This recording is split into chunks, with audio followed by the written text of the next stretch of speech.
10.4 notes, polar coordinates graphs. This is page 6. And so now we're going to move on to something a little more involved. These are limacons or limaçon, depending on how linguistically articulate you are, probably more than me. You will notice that these formulas look like the cardioids. I've got a plus or minus b cosine theta and a plus or minus b sine theta. Sorry, both of those are set equal to r. Difference here is what's going on with the a and the b. With the cardioids, we had to have a and b that were equal to each other. That meant that at some point we got a 0, and those always included the pole or went through the pole. These are a little different. We have two different types of limacons. We've got a dimpled and an inner loop. We are going to start with the dimpled, and again, I have given you the steps that the textbook gives you, you guys, but I will be honest, if I have enough points, I'm going to see the symmetries in the graph without taking the time to test. This one's going to be tough to find a 0, 4. I could set r equals 0. And I get cosine of theta equals -3/2, which is not incredibly helpful. So what I'm going to do is kind of go backwards. I'm going to start by making a table, and then if I feel like I need more information, I will figure out which of those other pieces make sense and which I need. Okay? So we're talking about cosine. And so I'm going to look for the places where I've got easy values to work with. So at 0, because then I know my cosine's 1. So this is theta, this is r. At my pi over 3's, because that's where I know my cosine is 1/2. And then at my pi over 2's, where I know my cosine is 0. So that leaves me with what? 0, pi over 3, pi over 2, 2 pi over 3, pi, 4 pi over 3, 3 pi over 2, 5 pi over 3, and then 2 pi gets me all the way around. Okay? Odd.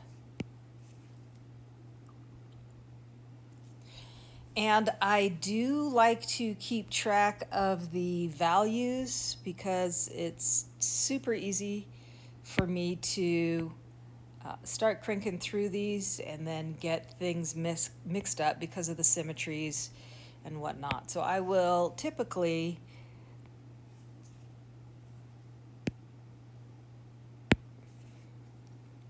include what I'm doing. So I got 3 plus 2 times. The cosine at 0 is 1, which gives me a 5. Pi over 3, I got 3 plus 2 times 1/2, so 3 plus 1, which is 4. Pi over 2, my cosine is 0. 2 pi over 3, my cosine is -1/2. At pi, my cosine is -1.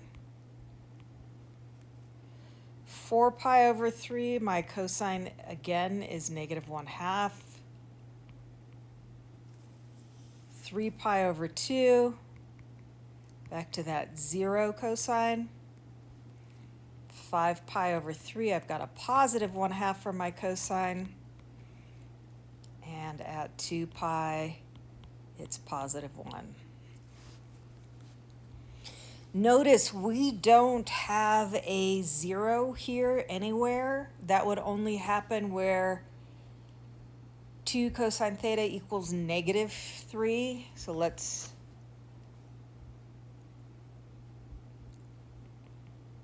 take a look at this really quick since I've been babbling on. -3, -3/2. So notice, I mean, there is not a theta that has a cosine of -3/2. That's less than -1. That's outside our restricted range for cosine. So I'm not going to have a 0. And that's kind of evident with the table. So let's take a look at what we got here, and I'm going to see if I can make this line a little bigger so it's a little easier for you to see. And then we'll make it hot pink because that tends to show up a little better. So at 0, we got 5. Let's make this bigger. 1, 2, 3, 4, perfect, 5. At pi over 3, we're at 1, 2, 3, 4. At pi over 2, straight up, we're at 3. 2 pi over 3 in the positive direction, 1, 2. At pi, I'm at 1. And so now we kind of see the curve here. Well, let's keep going. 4 pi over 3. 4 pi over 3, I'm at 2. 3 pi over 2, straight down, I'm at 3 again. 5 pi over 3, we're at 4. And 2 pi, we're back at 5. And so, because I'm a lefty, I don't want it to draw a straight line. I'm going to come this way.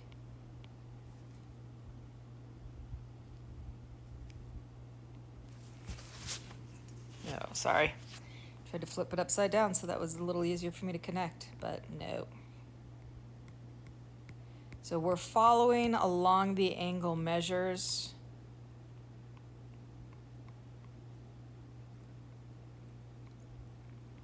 And you will notice this looks like a cardioid. The only difference is that it doesn't go through the pole. It hits this point here, this 1, which if you notice is the smallest value we're going to get. It's going to be the difference between that A part and then the B cosine theta.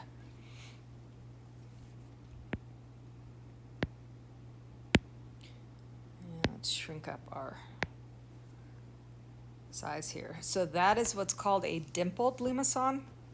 Okay, again, looks like a cardioid. It just does not go through 0, 0, and that is going to happen when A over B is between 1 and 2. Okay. And so let's take a look at B, the inner loop limacon. Okay. So exact same formulas that we looked at before with the cardioid and the dimpled limacon, except that here it's specific. We've got A less than B. Okay. So we notice that here, if we take a look at our equation, I got 2 minus 5 sine theta. Notice this is a sine, the last one was cosine, so I'm expecting this to be oriented just a little bit differently than the last one was. And to make it easier on myself, I'm going to use those values where the sine is going to be 1/2. I don't really want to work with sine equals square root of 3 over 2. I prefer to just work with the 1/2. If that gives me enough information, I'm good. So let's see what we've got here. We've got 0. This time we're going to use our pi over 6's because that is where the sine is 1/2. Then pi over 2 where sine is 1. 5 pi over 6 where we get a 1/2 again. And then pi where our sine will be 0. Keep in mind there's no rule that says you have to use every single possible value you have. Use the ones that are easy to work with and then go ahead and fill in later if you need more. Okay, so I've got 2 minus 5 times the sine at 0 is 0. So there's a 2. At pi over 6, the sine is 1/2. So I have 2 minus 2.5. That gives me a negative 1/2, which seems a little weird, but I'm just going to keep moving and see if I've screwed something up later. Pi over 2, my sign is 1. 2 minus 5 is negative 3. Okay, so there's another negative. At 5 pi over 6, again, it's still positive 1/2. At pi, it is 0. Sine of pi is 0. Okay, so I'm back at 2. Makes me kind of wonder if this next part is just going to loop back around on itself. But I'm not going to make any assumptions here. I'm going to check. 7 pi over 6, the sign is negative 1/2. So I get 2 plus 2.5, which is 4.5, or 9/2. 3 pi over 2, the sign is negative 1. I get 2 plus 5, which is 7. And 11 pi over 6, because this is symmetric, I get the same thing I get at 7 pi over 6. And at 2 pi, I'm back at 2. Okay, so let's see what that looks like.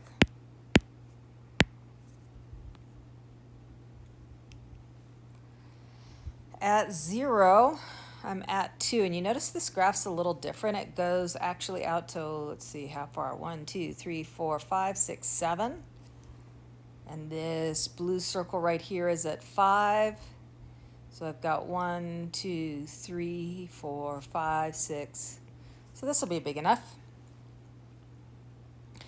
At 0, 0 degrees, I've got an R of 2. That's right there. At pi over 6, right here, my R is negative 1/2, which means I'm going in the 7 pi over 6 direction. There's my negative 1/2. Pi over 2, just straight up, it's negative 3, so I'm going in the opposite direction. There's my negative 3. 5 pi over 6, right here, going in the opposite direction again. There's my negative 1/2. At pi, which is right here, I'm at 2, so back here. So here's why it's kind of important to connect these as you go. Keep in mind these are all being connected with a curve.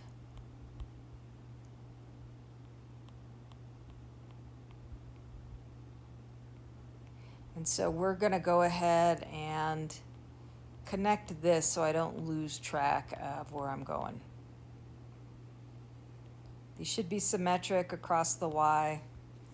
My graphs don't always look that way. Okay, so moving on. 7 pi over 6, it's 4.5. So 7 pi over 6 at 1, 2, 3, 4.5. 3 pi over 2, I'm at 7. 11 pi over 6, I'm at 4.5 again. And then at 2 pi, I'm back at 2.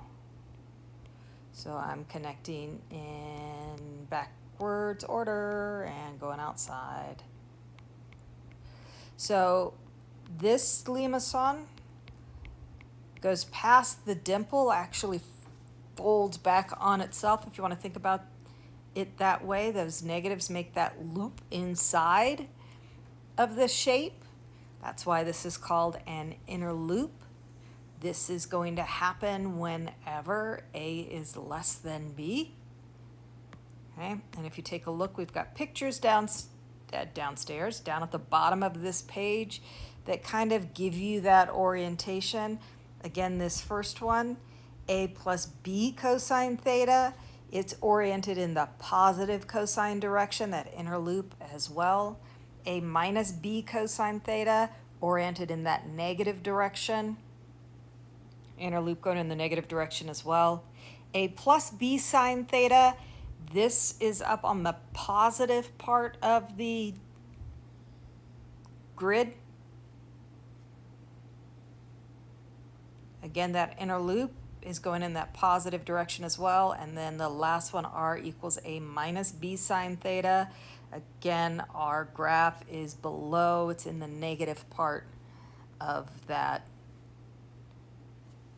vertical orientation on our graph. And there's page 6, limaçons.